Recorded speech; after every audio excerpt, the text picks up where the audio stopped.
Hey guys, it's Jade from Boho Bookworm. Welcome to Neisner. This is where I'll be staying for a little bit. I'm already feeling so much better to be out of the city, relaxing, taking a much needed break with family and friends, and just overall having the chill out that I think I've needed for a little while. Today I'm going to show you what I read throughout the month of September. Now I don't have the physical books with me because they are still in Cape Town in my flat, but I will try and insert images of them above by this delicious lovely tree and bush so that you can see what the covers look like. The first book I finished throughout the month of September was given to me by Pam Macmillan South Africa in exchange for an honest review, and that was The Apartment by S.L Grey.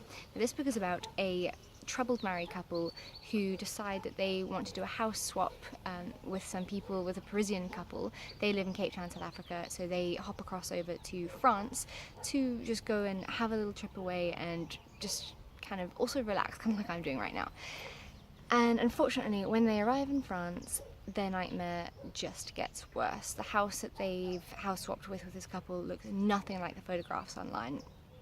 But determined to make this week away as good as possible for them, they decide to stick it out and just deal with it. Unfortunately, really creepy things start to happen. The husband, he starts to see his 7-year-old deceased daughter, the ghost of her. Really creepy things just start to happen, and it kind of blends horror, thriller and sci-fi all together.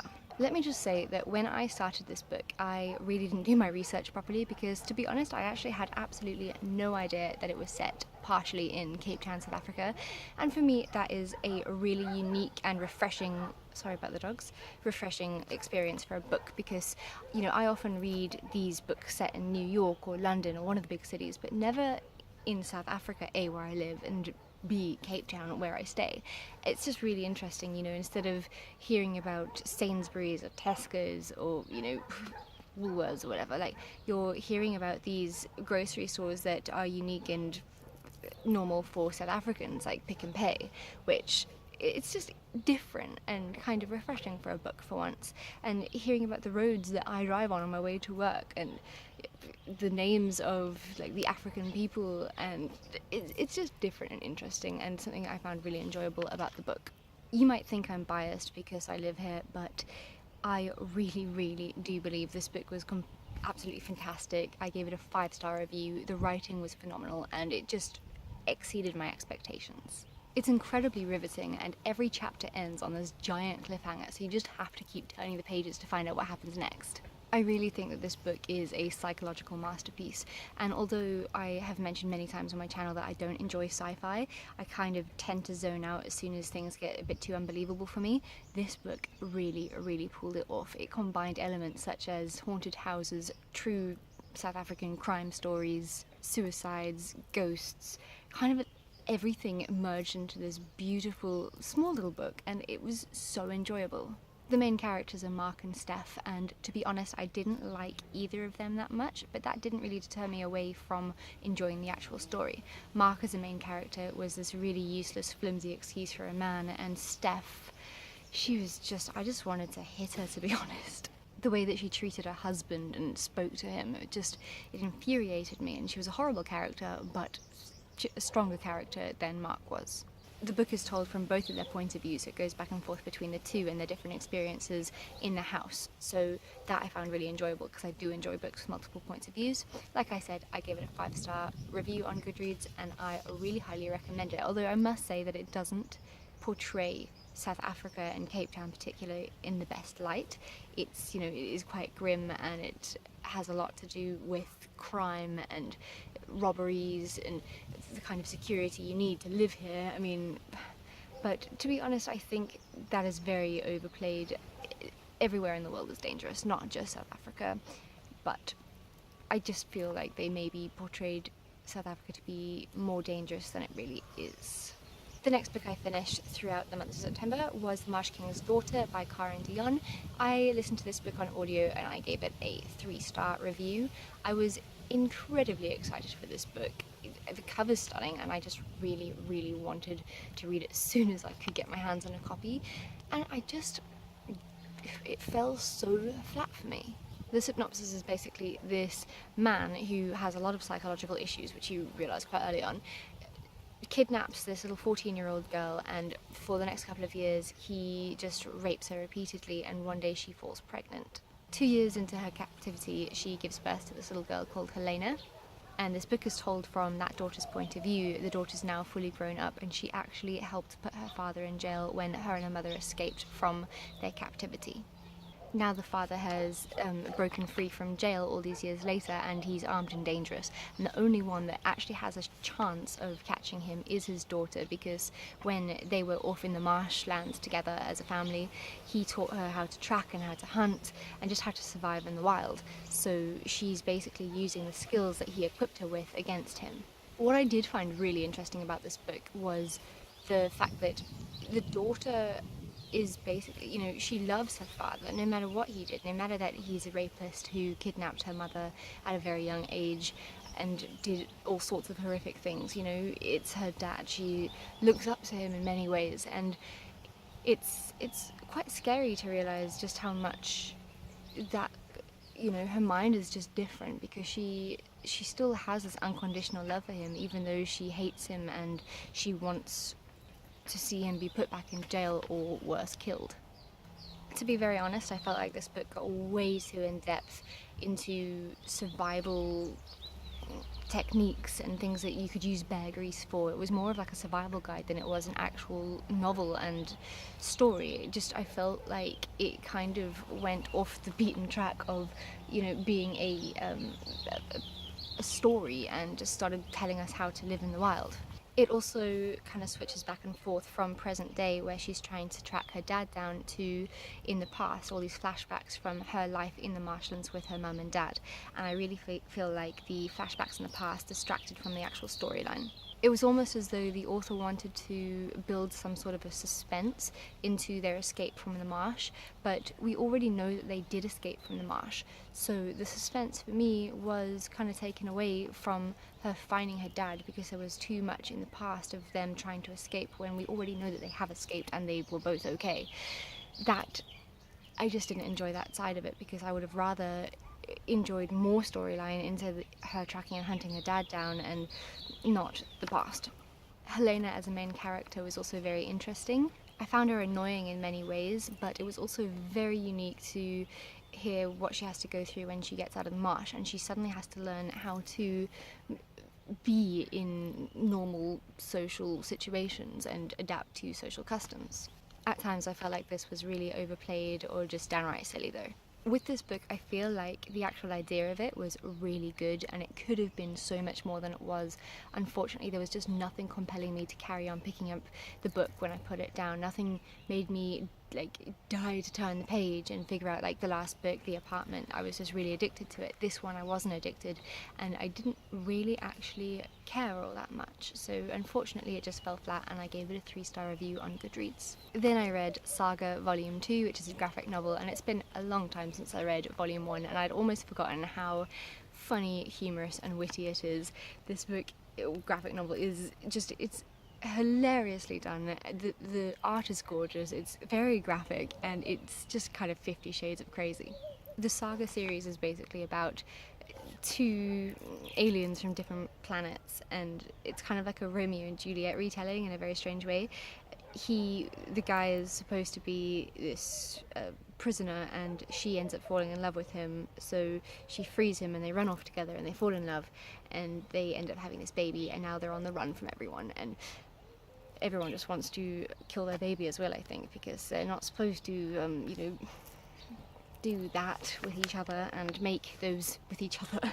But yeah, I ended up really enjoying it, and I am very much looking forward to continuing with the Saga series. Then I started Then She Was Gone by Lisa Jewell, which was given to me by Penguin Books South Africa in exchange for an honest review.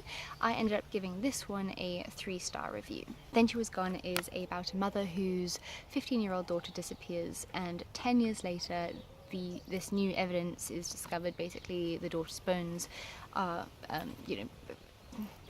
found, and she can finally move on with her life because she knows that her daughter has in fact died, and she's not run away, so she kind of knows what happened to her daughter. But within those 10 years of her daughter's disappearance, the mom kept trying to fill her life with all these meaningless activities to fill the gaps where the daughter was supposed to be. Now, after she discovers what happened to her daughter, she is suddenly attracted to a man for the first time in all these years, during the time that her daughter was disappeared and she didn't know what happened. Her marriage had crumbled apart, everything in her life just fell apart. So now she's attracted to this guy for the first time, she's going on dates with him, and then one day she meets this guy's two daughters, and something very strange happens, because the second she sees the youngest one, she sees a very, very strong resemblance to her daughter that went missing, but it's uncanny, and she just knows that something is up. It is an engrossing story, and it did captivate me from the very first page. I did speed through this book, and the only reason I really put it down was because I had to. The writing flowed, and it had this growing tension to it that us as avid thriller readers do enjoy, and it was remarkably strange and different. The thing that knocked some of my stars off of this book's rating was how predictable it was, though. I found out very, very early on what was going to happen, and I kind of kept hoping that maybe that's what it wanted you to believe, and then suddenly this crazy twist would happen, but it never came. What I thought was going to happen happened, and many of the people that I've read their reviews of have said very similar things. For that reason, I'm astounded that this book has such a high rating on Goodreads. I think right now it's sitting at like 4.53 stars in total out of 5 between everyone that's read it in the world and has reviewed it on Goodreads, and I'm just like, did you really think it was that good? Regardless of the downfalls, I did find this book enjoyable, and I would actually highly recommend it for someone that is a newbie to the thriller genre. I think that it's a really great place to start because it doesn't overwhelm you. It's a gentle thriller in a way. So yeah, if you're new to the crime and mystery thriller genre and you want to get into it, I would suggest maybe starting with something like this. And I'm actually thinking on this channel to do a video about recommendations for thrillers for newbies, so let me know what you think about that idea. Then I listened to Are You Sleeping by Kathleen Barber on Audible, and I think I gave this book like a 1-star review. The cover of this book is so aesthetically pleasing. I was really excited for it, but it killed me. I absolutely hated this book. It's basically about this girl who's got a twin sister that when they were young, their father gets murdered, and her twin sister puts this guy in jail, and everything's fine. Years pass, and our main character, she moves away from her twin sister because the twin sister's bonkers, and she just tries to like escape her family's reputation and just move on with her life. And then many years later, this journalist decides to start this mega hit podcast, which is sponsored by Warner Brothers, basically just opening that case up again with all these theories, and they want to try and free the guy that's been convicted for this murder because they don't think that he did it. So that in turn leads these twins' mother to commit suicide, and then the family's all brought back together, and they've got to deal with this podcast that's getting major worldwide attention. So that happens, and you start to wonder, okay, who actually really did kill him, because it's starting to seem like the guy that got convicted is innocent. And while I think again it's a really good storyline, it is just terrible. I hated the main character. I hated the book. I just thought that it was crap, and it's kind of in the format of, between the story there's these podcast inserts, and there's tweets, there's interviews, there's articles and stuff, all to make up this book. But oh my god, I just found it so boring, guys, and it was incredibly slow paced. After that book, or during this book, because I listened to that one on Audible, I've also been reading The Good Daughter by Karin. This one I didn't manage to finish everything in the month of September. I've still got about 100 pages to go of this book.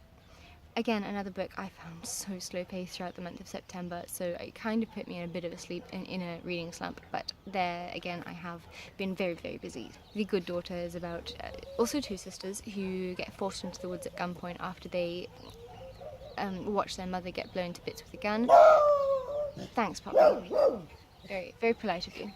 Then it switches to 28 years later, they've, survived this traumatic experience, and then a very similar situation happens in their hometown, and it brings them back together for the first time in years. Very similar to Are You Sleeping, actually. Yeah, their father is this defense lawyer for basically like criminals or people that have been accused of murder and stuff. So he's not much liked, and he actually gets stabbed. So one of the daughters has to take on this case for him, or assist him with the case while he's recovering in hospital.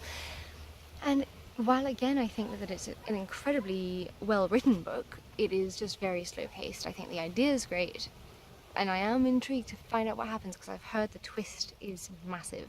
So I really do have high hopes that it's going to get better.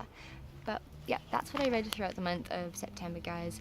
Not the best reading month for me, but I really do have high hopes that in October I'm going to read a lot of books, and good books at that. So let me know what you're going to be reading this month in the comments down below. I really hope that you have a great reading month and read some really amazing books. Also, let me know if you've read any of the books I spoke about in the comments down below, and if you agreed or disagreed with my thoughts on them. I will talk to you soon, guys. Bye!